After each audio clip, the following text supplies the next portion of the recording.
Ladies and gentlemen, please welcome Duco Sickinghe to the stage.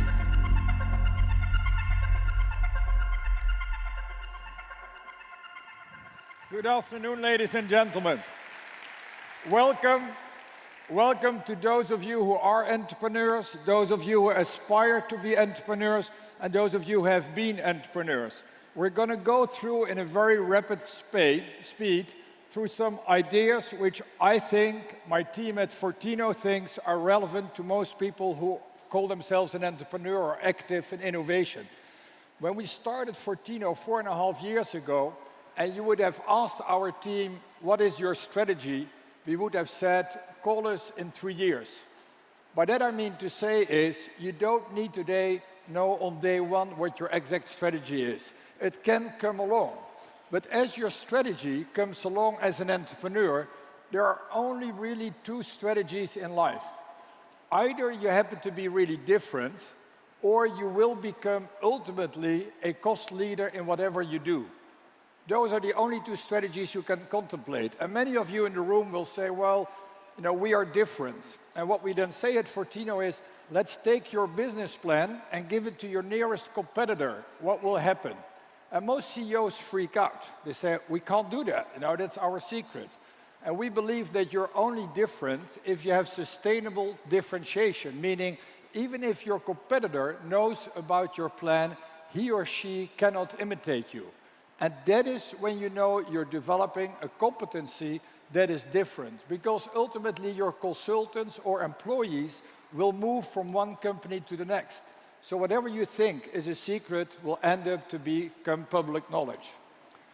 The other thing that, you know, when we talk to portfolio companies or new entrepreneurs who come and see us, it is good, you know, to be good at fundraising, which is, you know, a lot about have a good story, you know, show a very strong team. It is also about a product, but it's much more than the product itself. We believe that top entrepreneurs always think from the customer backwards, and that's called segmentation.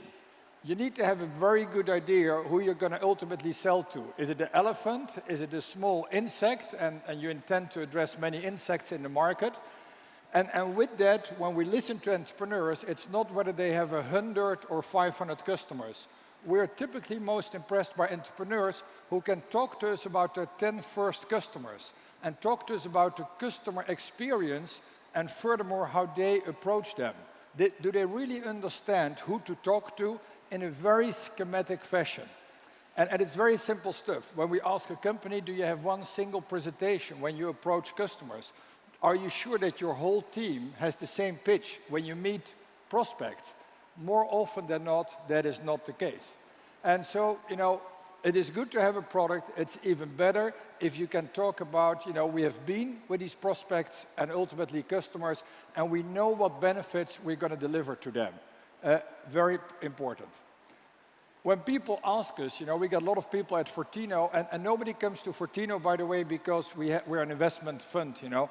Money is everywhere. People come to us to have a profound conversation how they think to conduct the business in the future and what contribution we can make. And when we talk to them about running a business, it's always these 3 elements that come back on top of the list. And it's really like, you know, do you have a very good focus on your R&D? Do you have a good focus on how many engineers it will take to develop your technology and ultimately the customer benefit? What kind of engineers do you need? Do you need database developers? Do you need front-end developers? You know, there are many different tastes in, you know, talking about R&D. And that's a topic in itself, and it's often a fixed cost and makes it very hard to therefore forecast and to see whether you're at the right level. The other element we love to talk about is customer acquisition cost. Not because people always need to tell us what it costs to acquire one customer.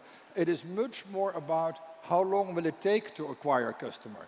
Most companies which don't succeed in the first 3 years of an investment period, it is always because they underestimated the length of time it takes to convince a certain number of customers. It takes longer to get the benefits across.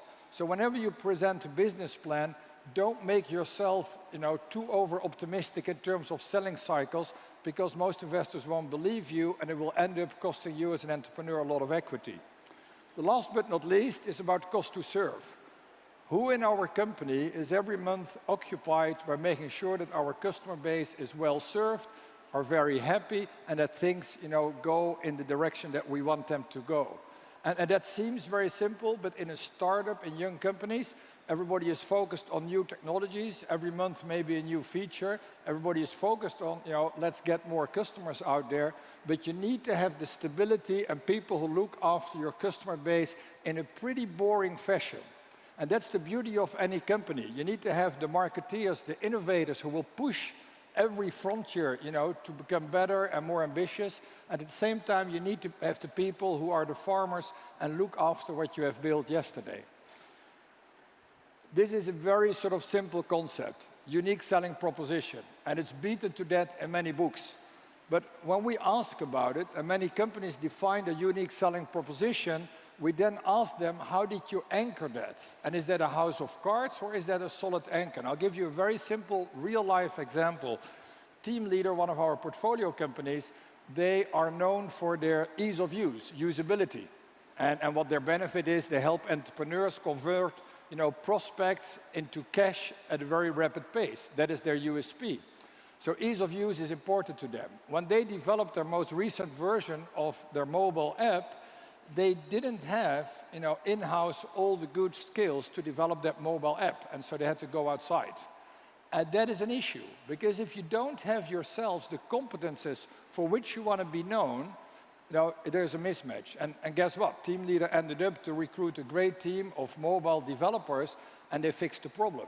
But we always go back, and your competence is not always the code. It is very often the people that you employ and that you can retain. So that's why an investor will be more than on average interested in your retention plans, not just because they want to have everybody as a family under the wings of a big bird, but they really want to make sure that the right competences, which are often grounded in people, will stay with the company for a longer time.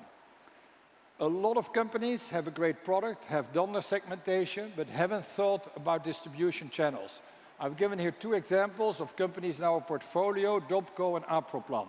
Duco is really a product, for the patient to have a much better insight in their file of all the X-rays which hospitals have taken about them, to have a better understanding, what images are now in existence of them and how they can really take advantage of that.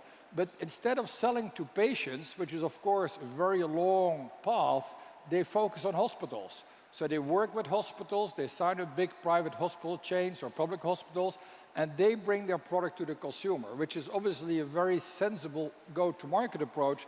Takes a long time to get hospitals to change all their software and their mechanisms, but in the end, once it gets going, it's unstoppable, and most patients linked to those hospitals will convert. The other one is Aproplan, which I measured, and Aproplan is architecture, worksite, software, and they sell to very big construction companies and to very small ones, and that's a big challenge too, because your organization needs to understand the two differences in the segmentations. What I wanted to share with you is some things about management in the last few minutes I have available. Most of us, when we sit in boardrooms or have an off-site executive meeting, we fix our ideas.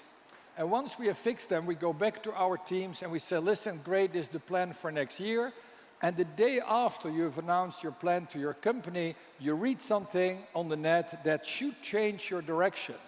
But often mentally, when we just made the plan clear to the whole company, we hesitate. And we say, well, it's maybe not the thing we read, maybe something different. And yet, agility of a company, whether it's a big company or a small company, is always after you just approved your budget for next year, let's say mid-December, very formally with your board. Before Christmas, you read some very different data input on the net that should cause you to change your direction. Are you able early January to realign your resources in that new direction? That is what I call is agility, and that is important. Another thing that startups often forget, they get going with a team that happen to be in place, often in the vicinity of where the physical location is. But longer term, when you start to grow, you have to make sure that you have the right organization and you fill it with the right people. Most companies will reorganize themselves, but will not take the time to put the right profiles in the right place. This goes back to a very old management book, about 20, 25 years, Good to Great, chapter 3, and it says, have the right people on the bus in the right seat. It's extremely important. Furthermore, the people who are not in the right seat, or not even on the right bus, they know it long before you know. I meet a lot of CEOs who always hesitate to take out bad people, or not performing people. Actually, there are no bad people, but there are people who do not perform on a certain seat on a certain bus. And if you take them out, it is often a relief for both parties. And many scale-ups, need to scale, they need to change their color. Somebody who used to be an excellent performer in the first 2 years may not be a great performer in year 3 or 4. That's hard to manage, but that is called evolution. I really like to compare management to a soccer team, to the coach of a soccer team. We find it very normal that a coach has the right to change the composition of the team every week. However, if we do that at a company, people go berserk. Now, if you change the company's organizational structure every week, that may be a too high rhythm for anybody to follow. But if you think about it, a CEO or an executive team should feel free to change their organizational lineup almost every half year. The battle you will fight as a fast-growing scale-up will be different every 6 months. So don't hesitate to change your lineup and say, rather than we have sales and marketing, we have France, or we have a product, or we have a customer we want to fight for. Be very much goal-oriented in the structure of your organization. Don't have too many hypotheses either. We tend to make in business plans a lot of hypotheses, many of which will turn out not to be true. A soccer team can go onto the field with some hypotheses. Many of them, they have to change that real time when they're in the field. And there's also in soccer a balance.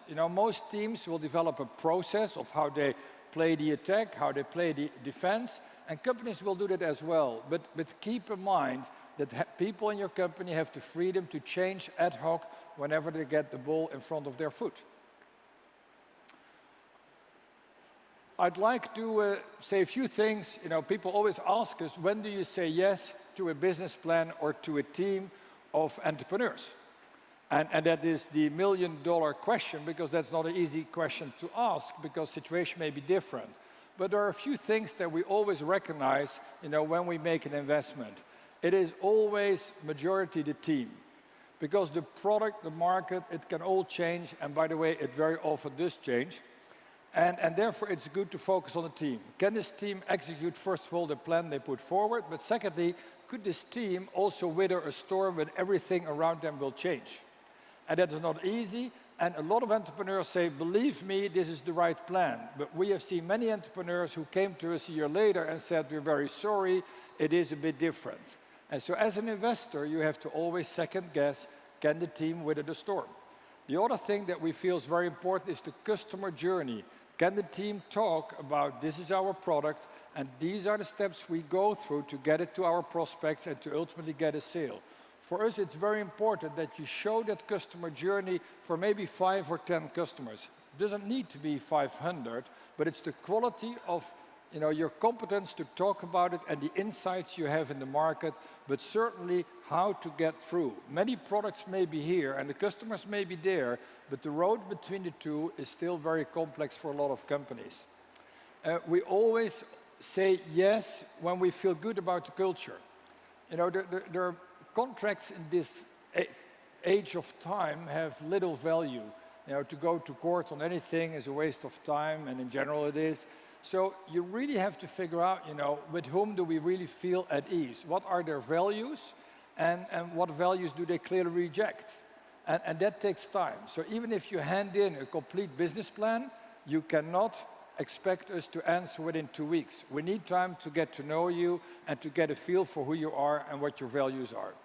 Ladies and gentlemen, with that, I'd like to thank you for your attention. At Fortino, we're a small team. We're basically a scale-up as well. We're growing fast. Come and see us. It's not with us about money, but about many other things in life. I thank you for your attention.